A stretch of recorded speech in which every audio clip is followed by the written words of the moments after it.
Bismillah ar-Rahman ar-Rahim, alhamdulillah wa salatu wa salamu ala rasulillah wa ala alihi wa sahbihi ajma'in. Welcome to Amazed by the Quran, a series in which I like to share with you things I find amazing about the Quran. Today I want to talk to you about two prophets again. Both of them talked about in Surah Al-A'raf, the 7th surah. One of them is Hud and the other one is Nuh alayhi salam. Talking about Nuh alayhi salam in the same surah, Allah says, قَالَ الْمَلَأُ مِنْ قَوْمِهِ إِنَّا لَنَرَاكَ فِي ضَلَالٍ مُبِينٍ.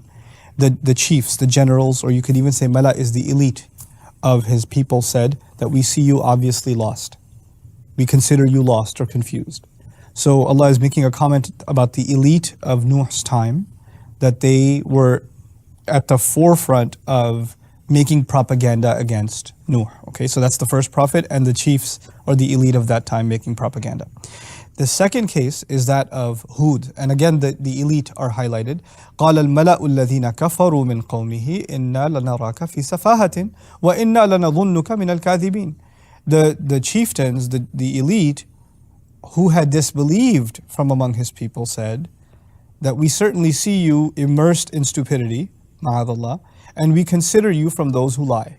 Okay, so now in both cases the elite are in a sense, pointed at, and the accusatory fingers pointed at them, right? They're the ones incriminated. But the interesting language is قَالَ الْمَلَأ as opposed to قَالَ الْمَلَأُ الَّذِينَ كَفَرُوا مِنْ قَوْمِهِ.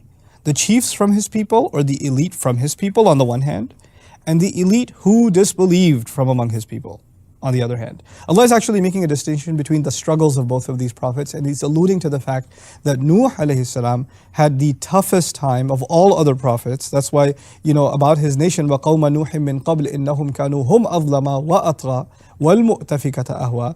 Allah describing them in another place in the Quran says, the Nuh's people before, they in fact were they were more wrongdoing and more rebellious than anybody else. Like the worst nation described in the Quran is the nation of Nuh. Okay? So, and there's a reason for that. That you can have a qualitative problem and a quantitative problem. The persistence with which they did crimes, right? The centuries and centuries and centuries labels them, qualifies them for the label of the worst nation, okay, or the worst enemies of a prophet. In any case, Allah is making a blanket statement about the elite in the nation of Nuh and saying the chiefs among them said, we see you as confused. But when it came to Hud, he didn't say the chiefs, the elite, basically, brushed him off. He said the elite who had disbelieved among them. So he qualified the elite. So he didn't even take all of the elite and throw them under the bus, if you will. Right? So what we're learning here is that you might have people in political power, in economic power, in social standing that may become proponents against Islam and speak ill of it, etc.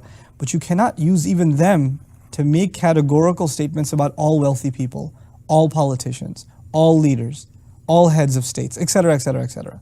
You can't generalize. Allah gave license for Nuh alayhi salam's case for that to be generalized because that's centuries in the making. It's been cooking for a long time. In the case of Hud alayhi salam, no. الَّذِينَ كَفَرُوا مِنْ قَوْمِهِ. The qualification was necessary. This is yet again the Quran's remarkable way of teaching people to think in more sophisticated ways. To not oversimplify things. To not just take your and my frustration about, all those politicians, they're all the same. You heard this, right? All politicians, they're all the same. Well, Quran doesn't let you say that. The Quran doesn't let you say that. The Quran is basically saying you have to be careful about how you label people. There were those who explicitly expressed their disbelief and their disregard for the Prophet, and they came after him, calling him stupid and saying, ma'adallah, calling him stupid, or saying that he's among those who lie. They made propaganda against him. Yes, watch out for those, but don't dismiss all the others or assume insincerity on their part.